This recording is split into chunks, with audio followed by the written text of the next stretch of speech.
moving on to Basil. Basil lives from 329 to 380 AD. He's born into a Christian family in Cappadocia. If you still have your maps, it's at the eastern end of modern-day Turkey. Cappadocia is not a city, it's a region, especially known for its mountains. It's a rather rugged landscape. Yeah. Eastern Turkey, almost as far as Syria. His grandfather was martyred for the faith. His grandmother, his father, his mother, he himself, and all three of his siblings are saints. Quite a family. His sister, by the way, is one of the very early nuns, and there's a wonderful life of Saint Macrina,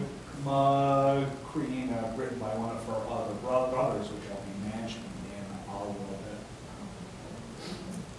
bit. Basil went to school in Athens, Greece, where he meets what is to be his lifelong friend, Gregory the theologian. The Gregorys are easy to confuse, especially because his brother is Gregory of Nyssa. In the Western Church, they refer to Gregory the theologian as Gregory of Nazianzus. So they're both, they're places where they served, both start with N, so it's very easy to get them confused. In 356, he too decides to go out and try living as a monk, and so he goes to various monasteries in Syria and Egypt. He's ordained a priest in 362 and consecrated Archbishop of Caesarea in 370. Father, how the life of the monk when they go off to be monks? How severe a lifestyle is that? We're going to talk about that next week. Next week is all about monasticism. Basil, as well, serving in Eastern Turkey, has to deal with a series of social and spiritual crises as well, much as John was doing in the capital. In response to the severe social problems of his time, he found something that's called the Basiliad, a monastic center that was formed just to take care of the poor. There were places for people to live, there were hospitals, and the poor could live and eat there free.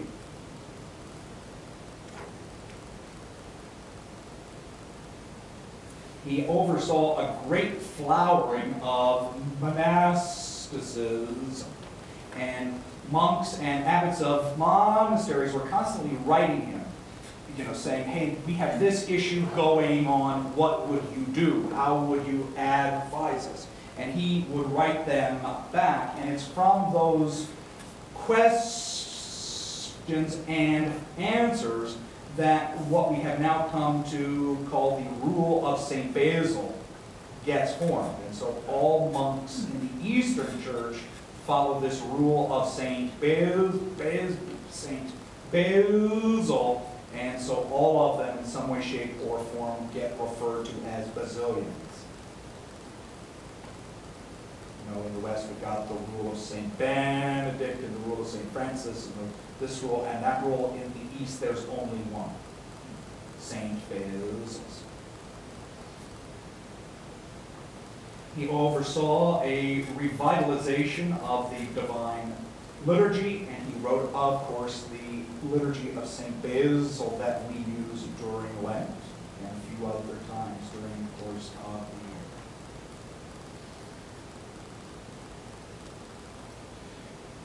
In his theological writing, he tends to emphasize the unknowableness of God.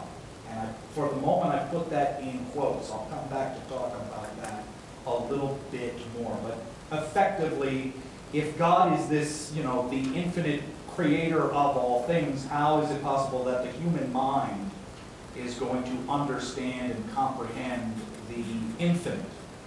He ultimately says, we can't. Against those who taught otherwise, he preaches on the divinity of the Holy Spirit, which becomes one of the issues at the Second Ecumenical Council.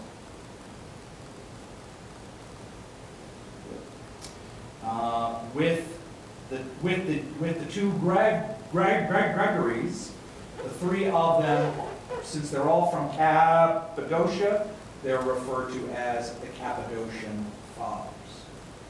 Among Basil's best-known works are the homilies called the Hexameron, a series of 9 homilies on the creation that he gave during Lent.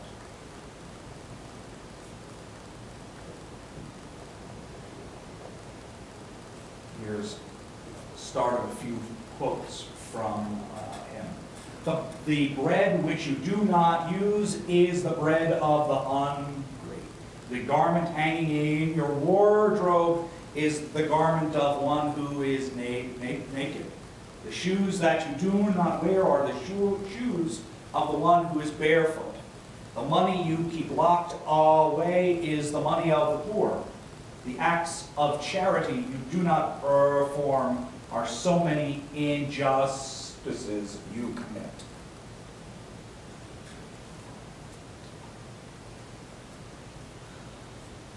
Or how about this one? No detail can be neglected as too insignificant to help us in ridding ourselves of pride.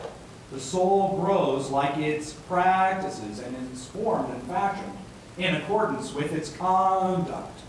Your appearance, your dress, your style of meals, your house and its contents should all be arranged with a view to frugality. Give me, I beg, no elaborate arguments in your talk, no vaunting and wearisome discussions. In all, then, try to avoid ostentation. Be kind to your friend, amiable, gentle to your servant, patient with the imprudent, amiable to the lowly, console the afflicted, visit the distressed, despise none. Be agreeable in address, cheerful in reply, readily accessible to all. Never sing your own praises, nor get other people to sing them. Never allowing any uncivil communication, conceal as far as possible your own superiority. Yes. Of course.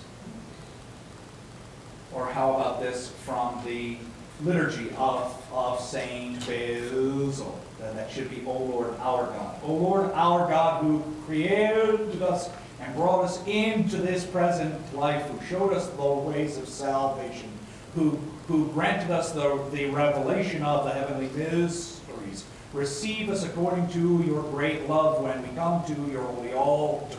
Consider our sacrifice and accept it as you accepted the gifts of Abel, the offerings of Noah, the burnt offerings of Abraham, the priestly offerings of Moses and Aaron, the peace offerings of Samuel. As you accepted this worship from your holy apostles, likewise in your goodness, O Lord, receive these gifts from the hands of us sinners, that being deemed worthy to serve without blame at your holy altar, we may obtain the reward of the faithful stewards on the fearful day of your just judgment. One of the reasons I like this prayer so much is it immediately puts us into a line of succession. just as you did this, as these folks offered to you, and this one offered, and that one offered, and this one offered. Now here we stand, the last in this great chain, from Abel to Noah to Abraham to Moses to Aaron to Samuel to the apostles to all of us who stand in St. Anne's on Sunday morning in church. We are right in this great line. Gregory of Nyssa. Gregory lives from 330 to 395. He is the younger brother of St. Basil, who we just saw. He gets married, but his wife dies young, and after his wife dies, Gregory goes and enters Basil's monastery in Pontus. He's eventually ordained a priest, and in 371, at the age of 41, he's consecrated bishop of Nyssa. But things don't go very well. Gregory perhaps wasn't quite ready yet. He wasn't a very good administrator yet, and he riles folks up. And he himself gets deposed and exiled in 376. But after 2 years of reflection and 2 years of prayer, he comes back and eventually serves as bishop of Nyssa. He attends the Second Ecumenical Council, and interestingly, his reputation must have been very, very good, because he's called upon 3 times to preach funeral sermons in Constantinople, in the capital itself. One of them was for the daughter of the emperor, and another one was in fact for the emperor's wife, the empress. So they must have thought rather highly of him, and he certainly must have done a good job at the first one to be called back a second time. And in fact, he's called back a 3rd time as well. He writes extensively on monastic and